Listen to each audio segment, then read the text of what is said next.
ధ్యానం చేసి ఆ ధ్యానం ద్వారా దివ్యశక్తిని సంపాదించుకున్నట్లయితే అప్పుడే మీకు ఆ పార్వతీదేవి అనుగ్రహం ఉంటుంది. అలాగే ధ్యానం చేసి తద్వారా ఆత్మజ్ఞానం పొందినట్లయితే అప్పుడే మీకు సరస్వతీదేవి అనుగ్రహం ఉంటుంది. అలాగే ఇతరులకు సేవ చేయడం ద్వారా లక్ష్మీదేవి అనుగ్రహం ఉంటుంది. ఎప్పుడైతే ఈ గుణాలన్నీ మీలో ఉంటాయో అప్పుడు ఆ మహాలక్ష్మీదేవి అనుగ్రహం, అలాగే ఆ వరలక్ష్మీదేవి అనుగ్రహం ఎల్లప్పుడూ ఉంటుంది. నిజానికి స్థిరపడటం అంటే ధనం సంపాదించడమో పేరు సంపాదించడం అనుకుంటారు. స్థిరపడటం అంటే అది ఏ సందర్భంలో అయినా, ఏ సమస్యకైనా, ఎటువంటి పరిస్థితి అయినా ధైర్యంగా ఎదుర్కొనే మనస్తత్వాన్ని అలవర్చుకోవడం. అప్పుడు మాత్రమే జీవితంలో స్థిరపడినట్లు. అంతేగాని డబ్బు సంపాదించేస్తే, పేరు ప్రఖ్యాతులు సంపాదించేస్తే స్థిరపడిపోయాము అనుకోవడం కాదు. స్వామి వివేకానంద అంటాడు, నీ శరీరాన్ని కానీ నీ మనసును కానీ బలహీనపరిచే ఏ విషయమైనా, ఏ వ్యక్తి అయినా నిర్దాక్షిణ్యంగా వదిలేయి. వదిలేసే అంటే కాపరాలు వదిలేసి ఉండడం కాదు, నీ మైండ్లోంచి వదిలేయాలి. అప్పుడు మనకి ఆ విశ్వశక్తి, శివుడి పైన గంగ ఉంది అంటారు కదా, ఆ గంగ అంటే ఇదే ఆకాశ గంగ, అంటే ఆ విశ్వశక్తి, మనం ఆ తపశక్తి, ధ్యానశక్తి, చిత్శక్తి, ఈశ్వర శక్తి అంటారు కదా, ఆ డివైన్ ఎనర్జీ అనేది మనం రిసీవ్ చేసుకుంటాము. ఆ దివ్యశక్తి మనలోకి ప్రవహించే కొంది ఇంకా మనలో శారీరకంగా, మానసికంగా, ఆర్థికంగా, ఆత్మపరంగా అంతా కూడా ట్రాన్స్ఫర్మేషన్ అవుతూ వస్తుంది. అంటే అభివృద్ధి పదంలో జరుగుతూ వస్తుంది. గతం గతహ అనాలి. అందరూ అంటారు మామూలుగా, నేను చస్తే కానీ బాబు ఈ బాధలు, నేను పోయేదాకా అంతే, నీ కష్టాలు తప్పవు, ఈ బాధలు తప్పవు అని. నీవు పోయేదాకా అంటే వాళ్ళ ఉద్దేశం ఏంటంటే బాడీని వెకేట్ చేసిన దాకా అని. ఇక్కడ మనం చెప్పేది ఏంటంటే, నీవు పోవడం అంటే నీ సంబంధించిన గతాన్ని నువ్వు వదిలేయడం, నీ సంబంధించిన ఆ గతంతో ముడిపడ్డ ఉన్న భవిష్యత్తు ఆలోచన వదిలేయడం. ఆ వదిలేయగలిగితే నువ్వు మరణించినట్లే. ఈ నూతన పునర్జీవ అభివృద్ధి పద ఆలోచనలతో స్టార్ట్ చేయడమే పునర్జీవనం. వివేక చూడమణిలో శంకరాచార్యులు వారిని అడుగుతారు, జ్ఞాని లక్షణాలు ఏ విధంగా ఉంటుంది అని. గతాన్ని స్మరించడు, భవిష్యత్తు గురించి ఆందోళన పడడు, సదా వర్తమానంలోనే జీవిస్తాడు. అదే జ్ఞాని లక్షణం. ఇంకా కూడా సాధకులను ఉద్దేశించి ఇంకా కఠినంగా కూడా చెప్తారు, కక్కిన ఆహారాన్ని తీసుకొని మళ్ళీ తినడం లాంటిదేను గతాన్ని గురించి కానీ ఆలోచిస్తే. ఆసనంకి ఆసనంకి మధ్య రిలాక్సేషన్ ఉండాలి. ప్రాణాయామం చేసి ధ్యానం చేస్తే ధ్యానం చాలా త్వరితంగా ముందుకెళ్ళిపోతాం. అంటే ఆ మనసు శూన్యస్థితిలోకి తొందరగా వెళ్ళిపోతుంది. సహస్రారం నుంచి ఇక్కడ మనకి ఆజ్ఞాచక్రం, సహస్రారం క్లీన్ అవుతుంది. అలాగే నెక్స్ట్ ఆజ్ఞాచక్రం, ఆజ్ఞాచక్రం నుంచి విశుద్ధ చక్రం క్లీన్ అవుతుంది. విశుద్ధ చక్రం నుంచి అనాహత చక్రం క్లీన్ అవుతుంది. అనాహత చక్రం నుంచి మణిపూరక చక్రం నాభి దగ్గర క్లీన్ అవుతుంది. అలాగే దాని కింద స్వాధిష్టానం, దాని కింద మణిపూరకం. ఇదంతా కూడా ఇప్పుడు మనం యోగాసనాలు, ప్రాణాయామం, ధ్యానం చేసిన వల్ల మనకు అన్ని చక్రాలు కూడా క్లీన్ అయిపోతుంది. ఓంకారం, ఓ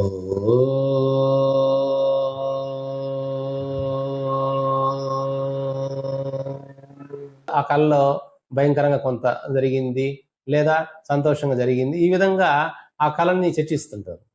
కానీ ఆ కళ జరిగేటప్పుడు కళ వస్తున్నట్టుగా నీకు తెలియదు, కళ మాత్రమే తెలుసు. అంటే నిద్రలేసి నువ్వు చర్చిస్తున్నావు అంటే ఆ కళను కూడా గమనించేవాడు ఉన్నాడు. నీవు ధ్యానం చేసేటప్పుడు నీ భ్రూమధ్య స్థానంలో మూమెంట్స్, అలా వైబ్రేషన్స్ జరిగాయి అని అంటే, కదలికలు జరిగాయి అని అంటే నీకు తాడై ఓపెన్ కావడానికి రెడీ అవుతుందని నీవు గుర్తించాలి. కనిపించని విషయం మీద మనం దృష్టి పెట్టాలి. అంటే ఇంటెన్షన్, ఉద్దేశం ఏందనేది గ్రహించాలి. కేవలం బాహ్యంగా జరిగే చర్యలనే కాకుండా ఉద్దేశం ఏంటి, ఇంటెన్షన్ ఏంది. ఈ శరీరాన్ని నడిపించేదానికి ఒక శక్తి అనేది ఉంది. ఆ శక్తిని తెలుసుకోవాలంటే మన మనసు అంతర్ముఖం చేయాలి. అంటే మన మనసుని ఇంట్రావర్ట్ చేయాలి. అందుకే ధ్యానం అనే పద్ధతిని చెప్తుంటాం మనం. ఈ ధ్యానం చేయడం ద్వారా మనసు అంతర్ముఖం అయ్యి సత్యాన్ని గ్రహిస్తాం. ఈ అంతర్మదనం జరగడం ద్వారా అసలు ఈ బాధ ఎందుకు వచ్చింది, ఈ భయం ఎందుకు వచ్చింది, మనం ఎందుకు దుఃఖంలో జీవిస్తున్నాము, అసలు మనం ఎవరము, ఎక్కడి నుండి వచ్చాము, మరలా ఎక్కడికి పోతాము అనే ప్రశ్నలు ఉదయించాలి. వరం అలాగే శాపం. వరం అంటే మనం పొందే లాభాలు, సుఖాలు. శాపం అంటే దాని ద్వారా పొందే నష్టాలు, కష్టాలు. మన జీవితాలు శాపాలుగా మారాలని ఎవరు అనుకోరు. అయితే మన జీవితంలో వరాలు సంప్రాప్తించాలి అంటే దానికి మనమే కారణం. మరణం అనేది సహజం అని అందరికీ తెలుసు, కానీ దాన్ని యాక్సెప్ట్ చేయలేరు. దానివల్ల ఏమవుతుంది, దుఃఖం వస్తుంది. మనం యాక్సెప్ట్ చేయని ఆ విషయమే మన శాపంగా మారి మనకు దుఃఖాన్ని ఇస్తుంది. నానాటి బ్రతుకు నాటకము కానక కన్నది కైవల్యము, పుట్టుటయు నిజము పోవుటయు నిజము. ఈ 4 వాక్యాల్లోనే సత్యమైంది, అసత్యమైంది, శాశ్వతమైంది, అశాశ్వతమైంది అనేది అర్థమవుతుంది. ఈ విధంగా 3 రకాలుగా మన కర్మల్ని వర్గీకరించారు. సంచిలో 1000 కర్మలు బ్యాగ్లో పెట్టున్నాము, 300 తీసుకొచ్చాము, వాటి ఫలితాన్ని అనుభవిస్తున్నాము. దీన్ని ప్రారంధ కర్మ. అలాగే ఇప్పుడు చేసే పనులకి వాటి యొక్క ఫలితాన్ని భవిష్యత్తులో అనుభవిస్తాం కాబట్టి దాన్ని ఆగామి కర్మ అంటారు. ఇంకా సంచిలో నిల్వ ఉన్నాయి కదా, అవి సంచిత కర్మలు అంటారు. అవి ఆ కర్మలు అనుభవించడం కోసం మళ్ళీ జన్మ తీసుకోవాల్సిందేనా? ఆ సంచిత కర్మలు, ఆ ఆగామి కర్మలు ఇవన్నీ కూడా మళ్ళీ అనుభవించాల్సిందేనా? జన్మ తీసుకున్నప్పుడు కర్మలు చేయక తప్పదు కాబట్టి మళ్ళీ పాపుణ్యాల్లో పడిపోవడమేనా? ఈ మానవుడు ఏం చేస్తున్నాడంటే ఈ కర్మచక్రం, జన్మచక్రం అంటూ ఈ లైఫ్ ఆఫ్ సైకిల్ అంటారు. ఈ జన్మ కర్మ చక్రంలో తిరిగిపోతూ మనిషి అల్లాడి అలమటిస్తున్నాడు. దీని నుంచి బయటపడే మార్గం లేదా? ధ్యానం నిర్విషయ మనహ అన్నారు. అంటే ధ్యానం చేసేటప్పుడు మనసులో ఏ విషయాలు ఉండకూడదు అని. ఈ శ్వాసను గమనించడం ద్వారా మనసు నిశ్శబ్దం అవుతుంది. శ్వాస ఆగితే మనసు ఆగిపోతుంది, మనసు ఆగితే శ్వాస ఆగిపోతుంది. కానీ మనసును ఆపాలంటే నిరంతర ఆలోచన ప్రవాహం, అది ఆపలేం. శ్వాసను ఆపాలంటే ముక్కు పట్టుకొని ఆపితే 1 నిమిషం ఉండగలం. మనసుకి శ్వాసకి కనెక్షన్ ఉంది. ఉదాహరణకి ఫ్యాన్ స్విచ్ చేసామంటే ఫ్యాన్ తిరుగుతుంది, స్విచ్ ఆఫ్ చేస్తే ఫ్యాన్ ఆగిపోతుంది. అంటే ఫ్యాన్కి స్విచ్ కనెక్షన్ ఇచ్చున్నారు. అదేవిధంగా మన శ్వాసకి, ప్రాణానికి, మనసుకి కనెక్షన్ ఉంది. ఇది చాలా సూక్ష్మంగా ఆలోచించి జాగ్రత్తగా వినండి. ఎందుకంటే పూర్తిగా భయం అనేది రూట్ అవుట్ అవుతుంది. ఒక సాక్షి భావంతో ఆలోచనని గమనిస్తుండాలి. ఆలోచనలో మనం మమేకం కాకూడదు, ఆలోచనలో జోక్యం చేసుకోకూడదు, ఆలోచనలకి తీర్మానం చెప్పకూడదు. ఒక నిశ్శబ్దంగా ఆలోచనల్ని గమనిస్తూ ఉండడమే. అంటే దాన్ని ఒక ప్రేక్షకులాగా చూస్తూ ఉండాలి. ఆ నిశ్శబ్దంలో నుంచి మనలో ఉన్న అంతర్భాగమై ఉన్న భయము రూపాంతరం చెంది అది మనకి అనంతమైన శాంతిని, సుస్థిరమైన ధైర్యాన్ని ఇస్తుంది. అలాగే ఈ శరీరం నాలో ఉంది, ఈ మనసు నాలో ఉంది, ఈ బుద్ధి నాలో ఉంది అని తెలుసుకోవడమే ముక్తి. అలాగే ఈ శరీరంలో నేనున్నాను, ఈ మనసులో నేనున్నాను, ఈ ఆత్మలో నేనున్నాను, ఈ ప్రకృతిలో నేనున్నాను అని తెలుసుకోవడమే ముక్తి. అలా కాకుండా ఈ శరీరమే నేను, కేవలం ఈ శరీరమే నేను, ఈ నామరూపాలతో కూడిన నేనే అని అనుకోవడం ముక్తి కాదు, అజ్ఞానం, అవిద్య. కాబట్టి నేను ఈ శరీరంకు ముందు ఉన్నాను, ఈ శరీరం తర్వాత ఉన్నాను anger shows character of man అంటారు. మనకుండే కోపాన్ని బట్టే మన క్యారెక్టర్ని తెలియజేస్తుందట. అలాగే తెలిసి వచ్చే కోపము, తెలియకుండా వచ్చే కోపము 2 రకాలుగా ఉంటుంది.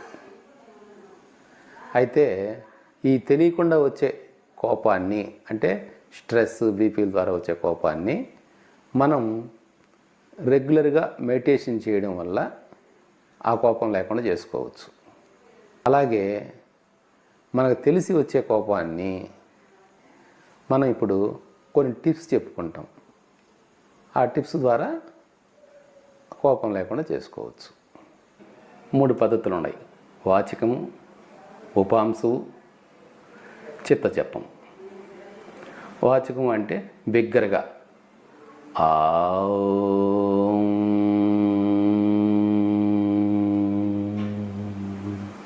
అని. ఉపాంశువు అంటే పెదవులు మూసిపెట్టి ఓంకారం ఉచ్చరించడం.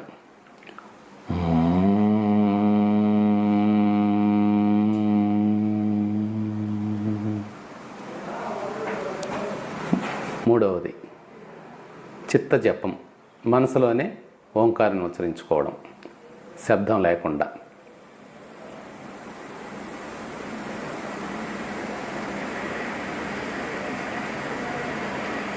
ఇప్పుడు కూడా సత్యాన్ని మననం చేసుకుంటూ ఉంటారు. వాళ్ళనే మునులు అంటారు.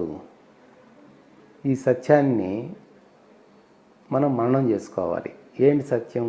మనం శరీరం కాదు, ఆత్మస్వరూపులం.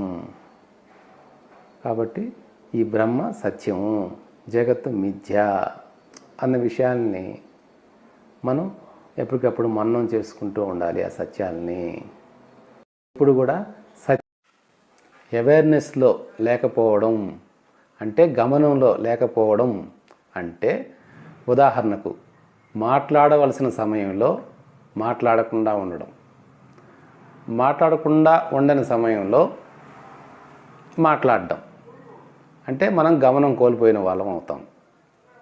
కాబట్టి మనం గమనంతో, పూర్తి స్పృహతో జీవించడం అనేది అలవాటు చేసుకోవాలి. యద్భావం తద్భవతి అని.